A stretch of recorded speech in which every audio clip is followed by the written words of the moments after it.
Πάμε παιδιά με το δεύτερο project της εβδομάδας. Πάμε να κάνουμε 5 λεπτά διάλειμμα. Ετοιμάσαμε το τουότα που είδατε προηγουμένως. Θα κάνουμε παιδιά όλη τη διαδικασία που έκανα. Θα βάλω και βίντεο πάνω στο Volvo.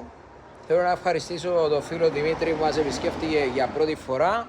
Εντάξει, θα του κάνουμε το αυτοκίνητο full περιποίηση με προστασία, πάντα με προϊόντα Svitzer. Εντάξει, γιατί ο φίλος μας θα παντρέψει την κόρη του και θα του κάνουμε και έναν έξτρα δωράκι. Πάμε λοιπόν να κάνουμε πενταέλλο το Volvo στο εσωτερικό και εξωτερικό παιδιά. Μείνετε συντονισμένοι για να δείτε δύο project της εβδομάδας. Πάμε να κάνουμε τη δουλειά μας εξαιρετικά όπως πάντα. Αν αγαπάς αυτό που κάνεις, δεν βλέπεις ούτε την ώρα, αλλά καρτεράς για να δεις εσύ το αποτέλεσμα. Αυτά από την Maximus Auto Care, ονομάζομαι Νεόφυτος. Παιδιά στο 99 488 230 για περισσότερα ή για ραντεβού. Βλέπετε το όχημα εδώ πέρα, το πώς ήρθε. Και αν είμαστε καλά από το Θεό, Πέπτη πρέπει να τελειώσουμε.